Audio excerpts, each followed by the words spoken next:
Assalamualaikum warahmatullahi wabarakatuh. Perkenalkan, nama saya Muhammad Arif Nurdin Wijaya, NIM 230510700380. Baik, di sini saya akan melakukan presentasi PowerPoint yang berjudul sumber belajar dalam proses pembelajaran. Yang pertama yaitu pengertian sumber belajar. Sumber belajar adalah segala sesuatu yang dapat digunakan untuk mendukung pembelajaran. Menurut Kamus Besar Bahasa Indonesia, sumber belajar adalah sesuatu atau seseorang yang dapat dijadikan tempat memperoleh informasi dan pengetahuan. Memiliki peran penting dalam meningkatkan efektivitas pembelajaran. Beragam bentuk, benda, lingkungan, teknologi, dan individu yang memiliki keahlian. Yang kedua, peran dan manfaat sumber belajar. Yang pertama, perannya memperkaya pengalaman belajar siswa.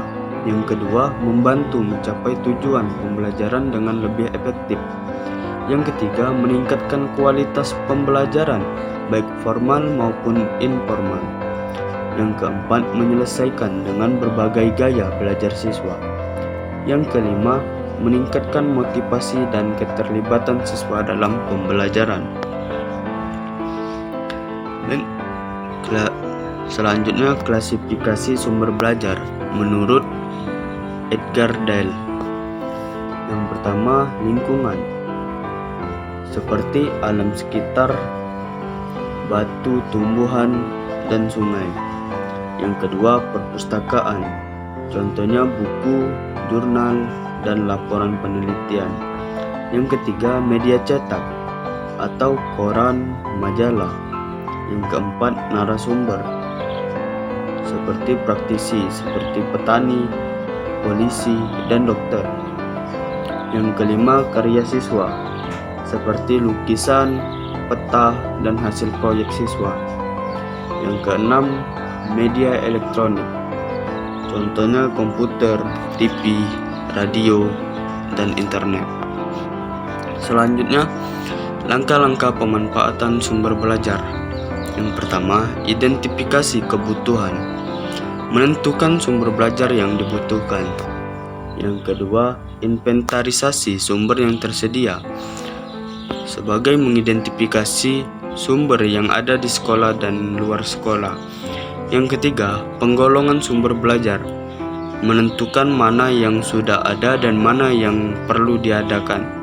Yang keempat, pemanfaatan optimal, menggunakan sumber belajar sesuai dengan kebutuhan pembelajaran.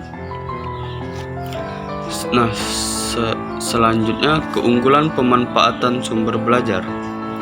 Yang pertama yaitu menyajikan pembelajaran yang lebih menarik dan tidak monoton. Yang kedua, memberikan pengalaman belajar yang lebih luas dan mendalam. Yang ketiga, meningkatkan keterampilan berpikir kritis dan kreatif siswa. Yang terakhir, memanfaatkan teknologi untuk pembelajaran lebih fleksibel dan interaktif. Kesimpulannya, sumber belajar adalah elemen penting dalam proses pembelajaran, dan klasifikasi sumber belajar membantu optimalisasi penggunaannya. Pemanfaatan yang baik meningkatkan efektivitas dan keterlibatan siswa. Yang terakhir, integrasi teknologi dalam sumber belajar dapat memperluas akses informasi dan memperkaya pengalaman belajar. Mungkin itu saja yang dapat saya sampaikan. Saya akhiri, wabillahi taufiq walhidayah. Assalamualaikum warahmatullahi wabarakatuh.